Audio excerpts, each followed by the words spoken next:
Study with Dev channel में आपका स्वागत है। दोस्तों, आज से हम हिंदी स्टार्ट कर रहे हैं। सामान्य Hindi, UP PCS, RO, UPSI, UP police, लेखपाल, पेट या कोई अन्य वनडे एग्जाम होगा जिसमें हिंदी आती है, सामान्य हिंदी, उसके लिए सबसे अच्छा रहेगा, सबसे बेस्ट हिंदी हम आपको पढ़ाएंगे सामान्य हिंदी का। तो आज पहला चैप्टर शुरू करते हैं जो सिलेबस में हमने बताया है आपसे दोस्तों। तो पहला चैप्टर है हिंदी एवं अन्य भारतीय भाषाएं तथा उनका ज्ञान कैसे है, इसके बारे में चर्चा करते हैं आपसे। तो पहले हम भाषा के बारे में देखते हैं। तो मनुष्य की सार्थक जो व्यक्ति वाणी है उसी को ही भाषा कहा जाता है। तो मनुष्य की सार्थक व्यक्त वाणी को सामान्यतः भाषा कहा जाता है। सार्थक भाषा, जो भाषा सार्थक हो, ना कि निरर्थक। जैसे पानी ओनी, खाना पीना, खाना ओना, खाना तो सार्थक है, ओना निरर्थक है। यानी सार्थक व्यक्त यानी सार्थक सीधी भाषा को जो मनुष्य के द्वारा बोली जाती है उसी को ही सामान्यतः भाषा कहा जाता है। संस्कृत के भास धातु से भाषा शब्द निर्मित है। संस्कृत का एक शब्द है भास। भास धातु से ही भाषा शब्द निर्मित है, जिसका अर्थ होता है वाणी। जिसका अर्थ होता है वाणी को व्यक्त करना, यानी वाणी को बोलना, इसी को ही भाषा कहा जाता है। यानी जो यह भाषा है संस्कृत भाषा से लिया गया है। संस्कृत भाषा के भास धातु से इसको लिया गया है। भाषा परंपरागत एवं अर्जित दोनों प्रकार की होती है।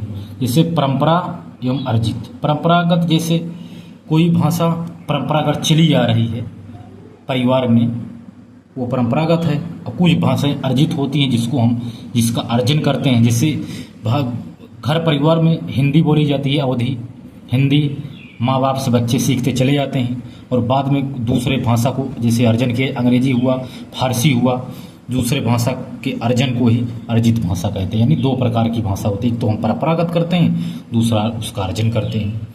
भाषा के दो भेद हैं, एक कथित होता है, दूसरा लिखित होता है। लेकिन इसमें अपवाद है। कुछ विद्वान सांकेतिक भाषा को भी भाषा के भेद मानते हैं। सांकेतिक भाषा में वाह, यह, ओ, यानी यह कौन है, वो कौन जा रहा है, इसमें ना लिखित है ना कहना ओ, यह जो संकेत या उंगली से दिखाते हैं, कोई संकेत करते हैं, यह सांकेतिक भाषा है। इसको कुछ विद्वान जो हैं उसको भाषा का ही भेद मानते हैं कि यह भी भाषा का एक रूप है। लेकिन वास्तव में भाषा के मात्र दो भेद हैं। एक होता है कथित, जो कहा जाता है, दूसरा होता है लिखित। किसी भाषा को कह देना है कथित है, और लिख कर देना वो भी एक भाषा है। यानी दो भाषा होते हैं। प्रत्येक देश की भाषा के तीन रूप होते हैं। कोई भी देश है उस भाषा के तीन रूप होते हैं। जैसे बोलियां, प्रतिष्ठित भाषा, राष्ट्रभाषा, ये तीन रूप हैं।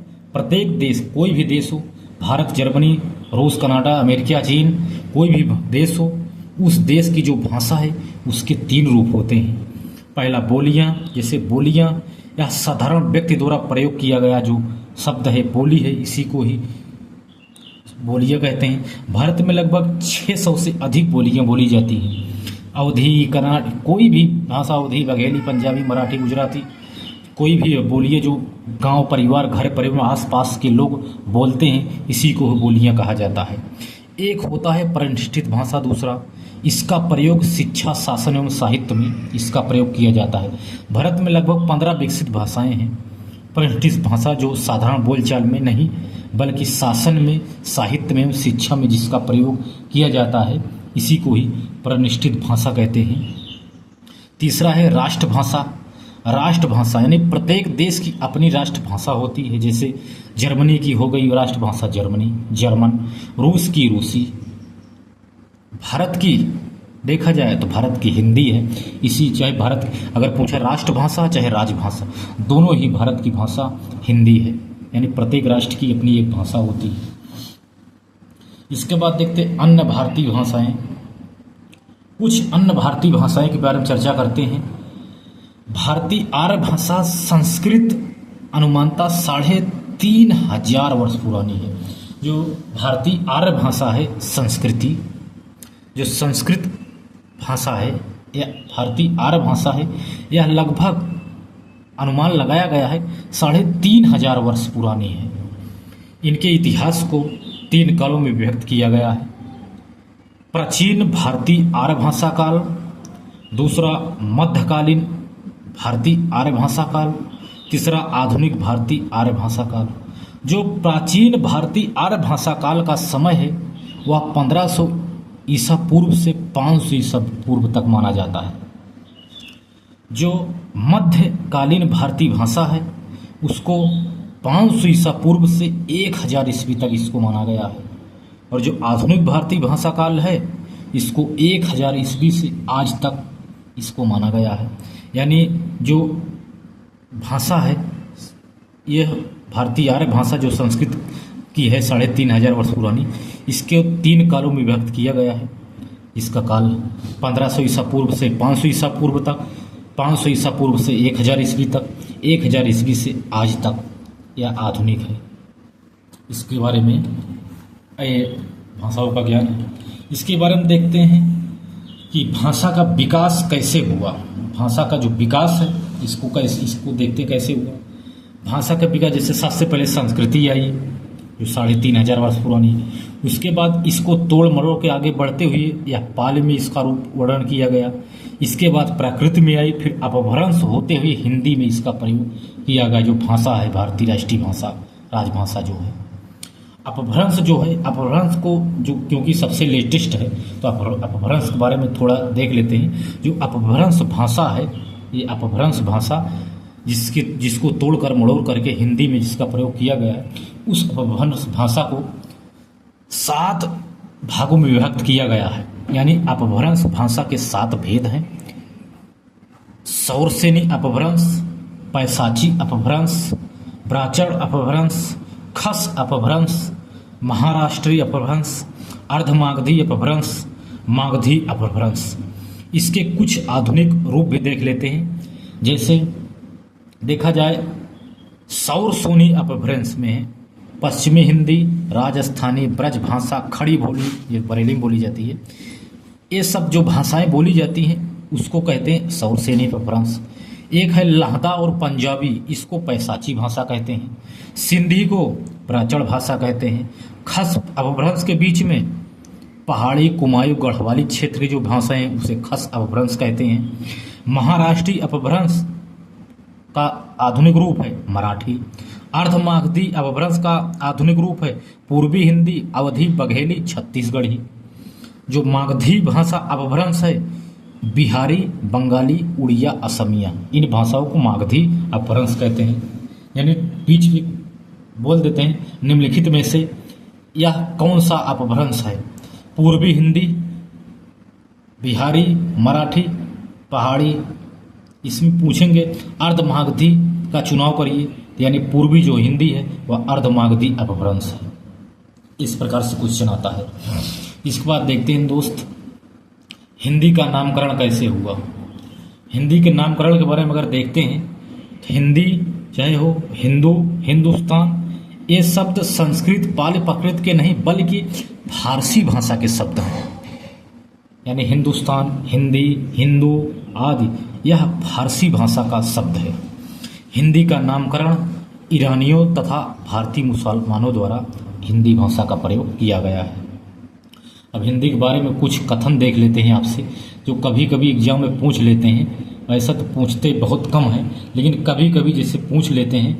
कुछ इम्पोर्टेंट है, जैसे जिस राष्ट्र की अपनी कोई भाषा नहीं है उसका कोई भविष्य भी नहीं है, बल्कि वह यूं कहिए वह एक प्रकार से गूंगा है। यह कथन है मुंशी प्रेमचंद का। मुंशी प्रेमचंद ने कहा है कि जिस राष्ट्र की अपनी कोई भाषा नहीं है उसका कोई भविष्य भी नहीं है, बल्कि यूं कहिए कि वह एक प्रकार से गूंगा है। यह कथन मुंशी प्रेमचंद का है। एक थे महान डॉक्टर भीमराव अंबेडकर। उन्होंने कहा कि हम सभी भारतवासियों का यह अनिवार्य कर्तव्य है कि हम हिंदी को अपनी भाषा के रूप में अपनाएं। यह भीमराव अंबेडकर जी ने कहा है। महात्मा गांधी ने क्या कहा हिंदी को? कि राष्ट्रीय व्यवहार में हिंदी को काम में लाना देश की एकता और उन्नति के लिए आवश्यक है। यदि देश की उन्नति करना है, देश की में एकता लाना है, साझा समझौता कराना है, देश की अखंडता एकता सभी को सुनिश्चित करना है, तो आपको अपने प्रयोग में, अपने व्यवहार में हिंदी भाषा को लाना है। यह महात्मा गांधी जी का कथन है। एक थे महर्षि दयानंद सरस्वती। इन्होंने कहा, दयानंद सरस्वती ने, कि हिंदी द्वारा सारे भारत को एकता के सूत्र में पिरोया जा सकता है। यानी हिंदी भाषा ही ऐसा है जिसके प्रयोग से सभी को, पूरे भारत को एकता के सूत्र में बांधा जा सकता है। यह स्वामी दयानंद, महर्षि दयानंद सरस्वती ने कहा। केशव चंद्र सेन ने क्या कहा कि एक भाषा के बिना भारत में एकता नहीं हो सकती, वह भाषा है हिंदी। यह महान लेखक है माननीय केशव चंद्र सेन। तो इस प्रकार हमने आज थोड़ा हिंदी के बारे में चर्चा किया है दोस्तों, और अगली क्लास और बेहतरीन होगी जिसका हम हिंदी वर्णमाला जो है इसके बारे में बताएंगे। दोस्तों, यदि आपको हमारा क्लास अच्छा लगता हो तो आप चैनल को सब्सक्राइब जरूर करना तथा शेयर लाइक जरूर करना, क्योंकि यह UP police, SI, UP PCS, all one day exam, लेखपाल के लिए सामान्य हिंदी का बेहतरीन क्लास है जिसका हम अध्ययन अच्छे से कराएंगे। इससे बाहर एक शब्द कहीं से नहीं आएगा, बाहर एग्जाम में पूरा मिलेगा आपको। तो दोस्तों, तो मिलते हैं और अगली बेहतरीन क्लास में। तब तक के लिए धन्यवाद।